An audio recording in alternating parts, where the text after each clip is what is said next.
AW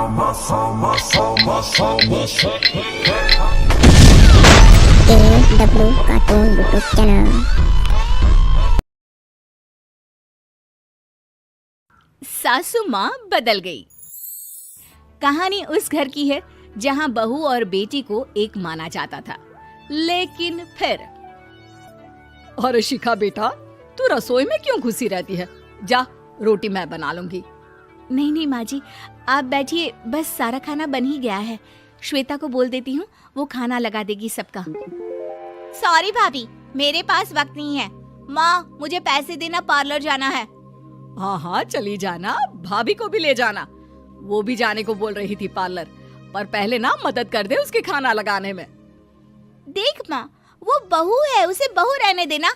इतना sir पर मत चढ़ा भाभी को। श्वेता, ज्यादा मत बोला कर। बहू और बेटी में कोई फर्क नहीं होता है। जा जाकर काम कर। ननद को माँ का भाभी से इस तरह प्यार करना बिल्कुल अच्छा नहीं लगता।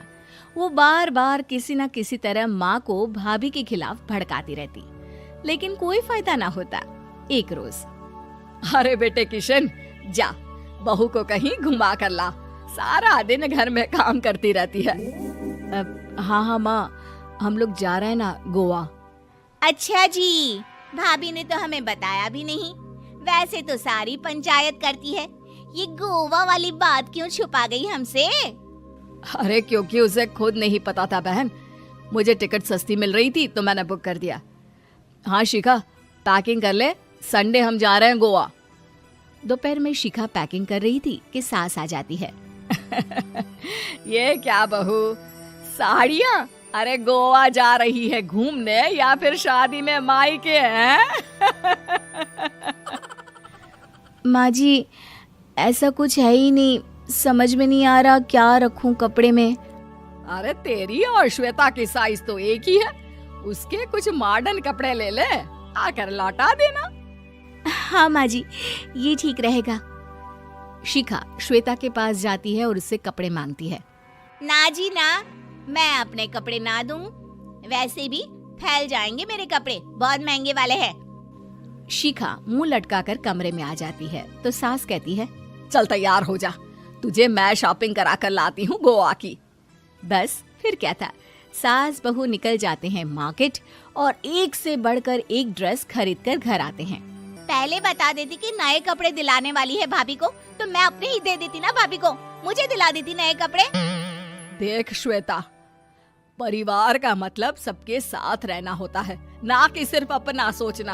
वैसे भी तुझे अच्छे संस्कार सीखने चाहिए।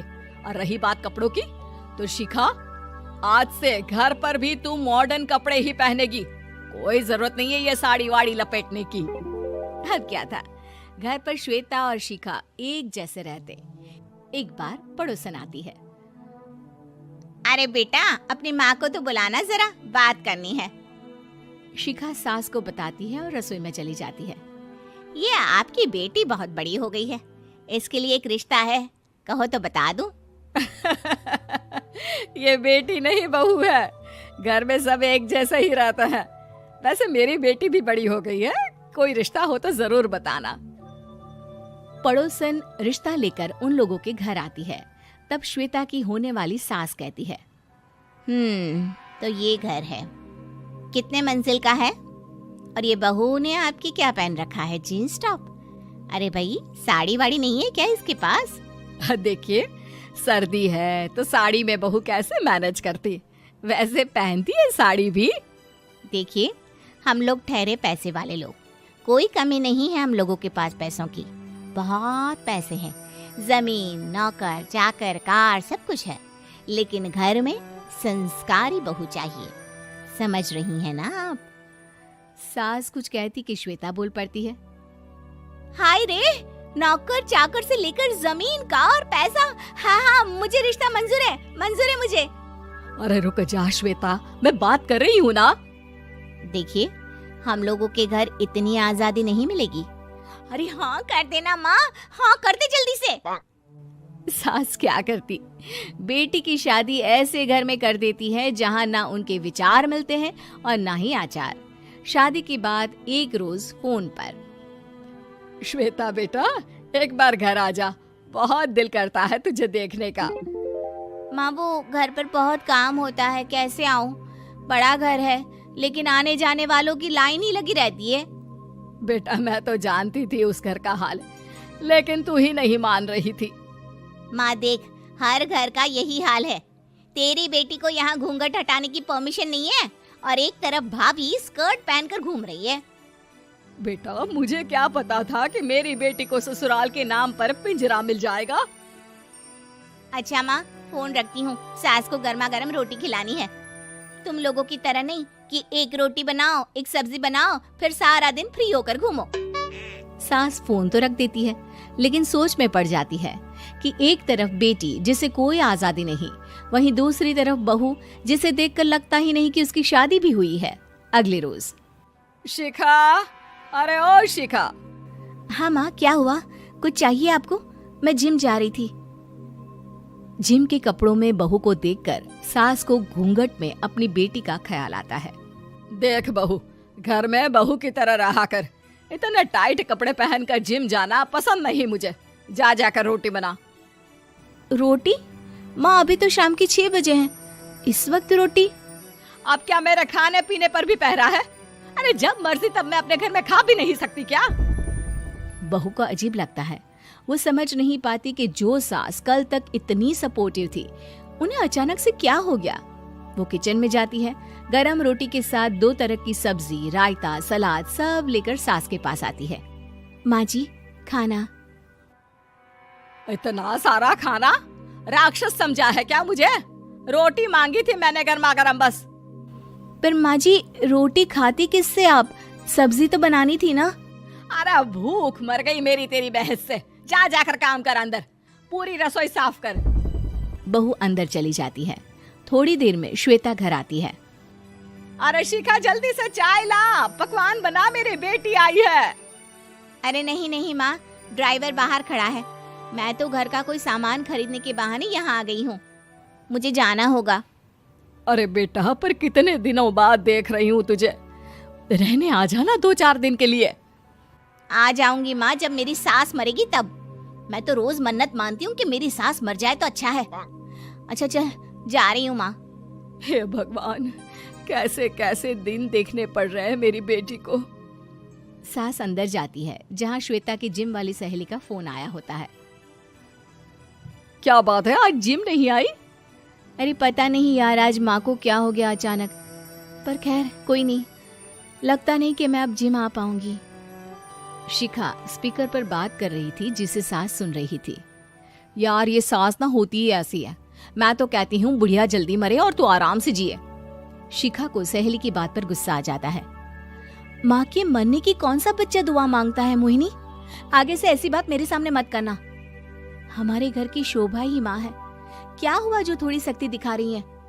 उसमें भी कोई ना कोई उनकी भलाई ही होगी। मैं तो कहती हूँ भगवान मेरे जैसी सास सबको दे, जो सिर्फ माँ की तरह है। सास वाली तो कोई बात ही नहीं है उनमें। सास ये बात सुन रही थी। उनकी आंख में आंसू आ जाते हैं कि क्यों वो बेटी की किस्मत में बहू को भी भागीदार बना रही थी। शिखा, अरे ओ शिखा, क्या हो गया? जिम नहीं जाना क्या?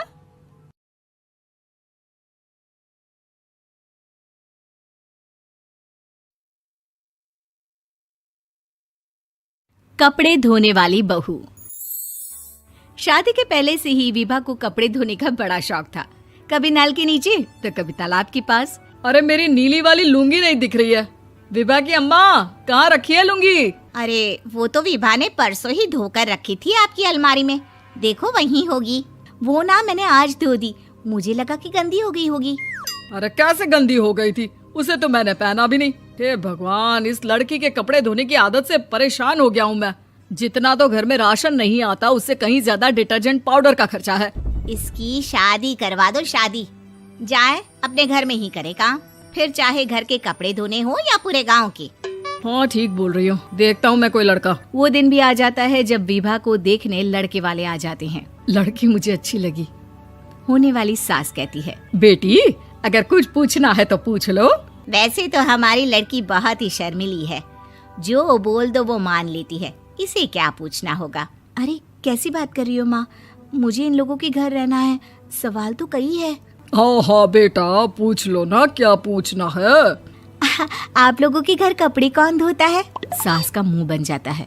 देखो, अगर तुम ये कहना चाहती हो कि तुम्हें कपड़े धोने नहीं आते तो सुन लो, कपड़े मैं ही धोती हूँ, लेकिन तुम्हारे आ जाने के बाद मैं रुमाल तक नहीं धोऊंगी। अरे चुप रहना भाग्यवान, बहू बेचारी घर आई नहीं, उसे डराना शुरू कर दिया। वो क्या है ना बिटिया, अभी तक तो ये कल्लू की माँ ही धोती थी, लेकिन अब तुम्हारे पापा तो दहेज में वॉशिंग मशीन देंगे ही। तभी विभा की माँ बोल पड़ती है।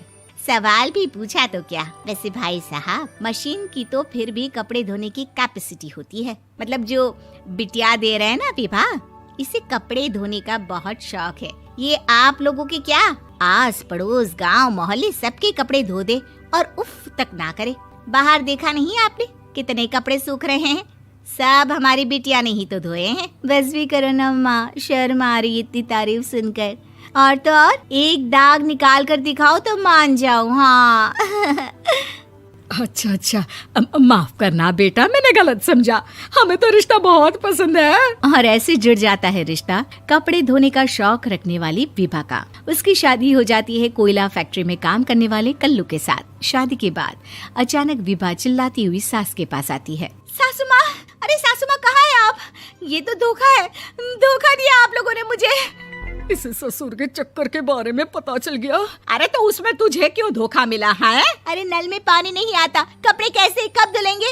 अच्छा, तू पानी नहीं आ रहा उसकी बात कर रही है। तो आपने क्या सोचा?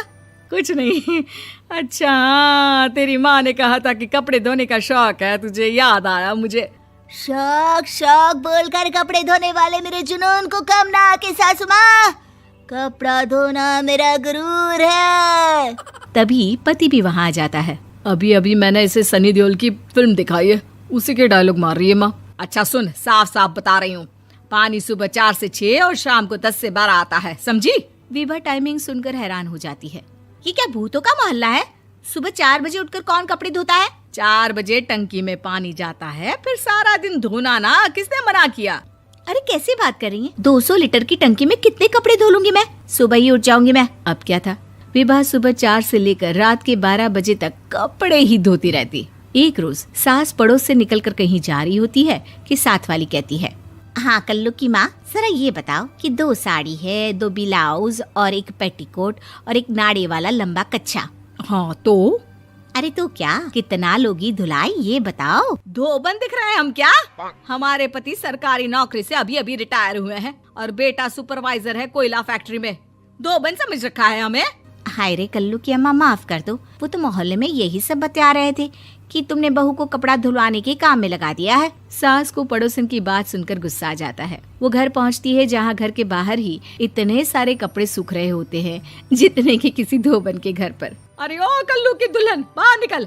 माँ जी यहीं आ जाओ, बाथरूम में चादर धो रहे हैं हम। अरे अभी हम धोते हैं, तुमको बाहर निकलो। ये आस पड़ोस वाले बोल रहे हैं कि हम बहू से कपड़े धुलवा कर उसे कपड़ा धोने वाली बना दिए हैं। अरे छोड़ो ना माँ जी, किन लोगों की बातों में आती हो? आस पास के लोगों का तो काम ही होता है कि वो किसी तरह सास बहू को लड़ा दे। बहू सारे घर के कपड़े धोती है, ये क्या कम है? बोलिए। सास को भी लग जाता है कि वो बहू का ये सनकीपन नहीं छोड़ती, इससे अच्छा है कि खुद ही चुप हो जाए। एक रोज सास और बहू मंदिर जाते हैं जहाँ सास की साड़ी वहाँ खड़ी भीख मांगने वाली से मिलती है। माँ जी क्या बात है, आपकी साड़ी उस भिखारन से कितनी मिल रही है ना? हाँ देखो तो दोनों की साड़ी मिल रही है। क्या बात है कल्लू की अम्मा, तुम खुद को तो अफसर की बीवी बताती हो और ऐसी सिंपल सी प्लेन साड़ी पहनकर घूमती हो। सिंपल और प्लेन नहीं है ये साड़ी। तो क्या सोने के धागे से फूल बने हैं? कुछ भी सासू माँ, कुछ भी। हाँ बने थे इस साड़ी में सोने के धागे से फूल। मेरे पति लेकर आए थे मद्रास से स्पेशली मेरे लिए 10,000 की। ताहे भाई साहब इस भिखारन के लिए भी सेम टू सेम साड़ी लेकर आए होंगे 10,000 की। सास उस वक्त तो कुछ नहीं कहती, लेकिन बहू के साथ घर आती है और अलमारी से एल्बम निकाल कर लाती है। ये साड़ी देख रही है, ये वही साड़ी है जिसे मैंने अभी पहना था। इस साड़ी में ये जो चमकदार फूल दिख रहे हैं ना, ये सोने के धागों से काटे गए हैं। लेकिन तू लोकल वॉशिंग मशीन ब्रश से घिस कर सारे फूलों को निकाल कर साड़ी प्लेन कर दी। मुझे माफ कर दीजिए सासू माँ। और तो और, जब मैंने तुझे तेरी गलती के लिए कुछ नहीं कहा, लेकिन तूने तो सबके सामने मेरा मजाक ही बना दिया। क्यों? बहू को समझ में आ जाता है कि अब से उसका कपड़े धोना बंद।